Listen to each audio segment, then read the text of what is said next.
I made two mixes. First one, I used Pro Q3 and it sounds like this.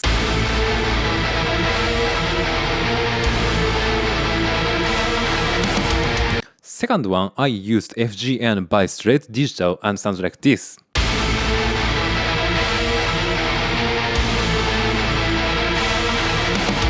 Okay, once again, sounds like this.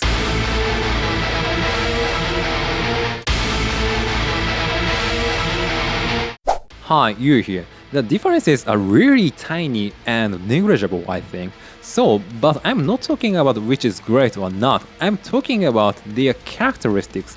Actually, their characteristics make your mixes really interesting. So, in this video, let me talk about it. Okay, first of all, let's take a look at FGN by Straight Digital. This is probably Neve style EQ, I guess. Then I haven't used a real one, in real life, Okay, anyway, then it has 5 bands. So first one is a low cut or high pass filter, and also it has a low shelf, and then bell EQ and bell EQ, and then last one is high shelf. Then, as you guys notice that it doesn't have low pass filter. Yes, so it doesn't have low pass filter. This is a huge problem for me, but this makes this EQ really interesting. For example, if you want to use low pass filter on this FGN, then you have to use low shelf and also you have to use bell EQ at the same time to emulate low pass filter. Okay, it's not easy to understand. Okay, let's demonstrate on Pro Q3. So if you want to use low pass filter like this, then you have to use low shelf and also bell EQ to emulate this low pass filter-ish curve.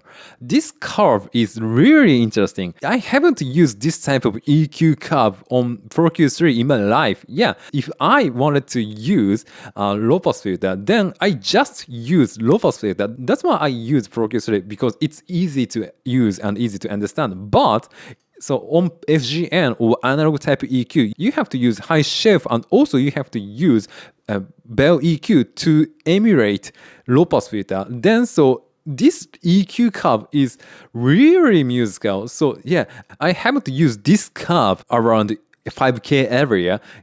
So that's why I think these types of analog EQ make a sound really interesting. Now we used 2 bands, high shelf and bell EQ. Now we can only use 3 bands, which includes this high pass filter.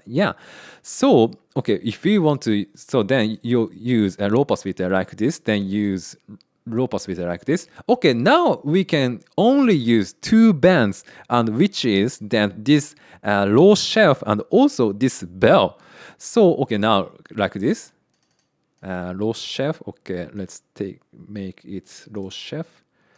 Like this. Okay, now that's it. You cannot use any EQ on this FGN, but this limitation makes me draw really broad EQ. So you cannot use this type of kind of notching EQ or surgical EQ. Then because of that reason, we can hear really smooth sounding EQ sound. So then if you, for example, if you use this type of surgical EQ or really notching deep or kind of this type of really kind of extreme EQ, then you're gonna hear unnatural sound. So sometimes, this type of unnatural deep or surgical EQ works, but on FGN or analog EQ, you cannot use this type of EQ. FGN doesn't have a Q curve or Q knobs.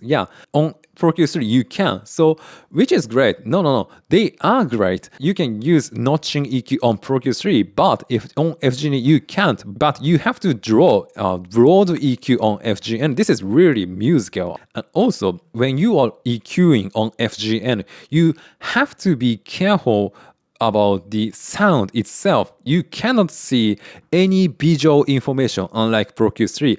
For example, if I play the sound, then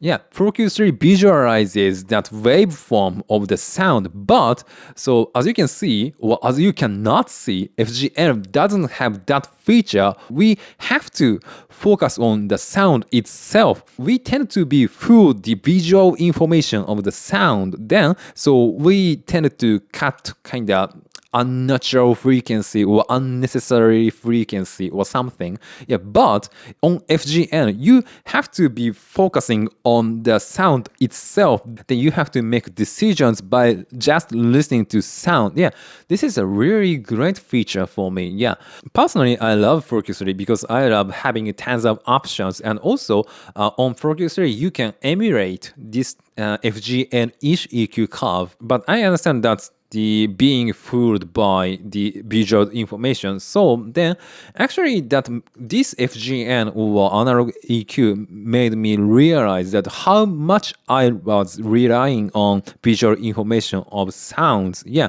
So it was a kind of really revelation for me. Yeah. We have to listen to sound. We don't have to see sound. Yeah. Okay, that's all. So basically, they sound the same, or at least they can sound the same. But this result shows that what you use doesn't matter, how you use matter. As I said earlier, that FGN makes you listen to the sound carefully. This is a really great feature, but you can make the same sound at the same time. So we have to understand their characteristics and also when to use. In my opinion, I love Q3, and also I love having tons of options and easy to use plugins. But so some of you guys love FGN because of that simple knobs and so on. Yeah, so I understand that opinion. Yeah, so this is kind of just a matter of taste. Yeah, okay. So thanks for watching. If you haven't subscribed my channel, please subscribe and hit the like button. And then until next time, bye bye.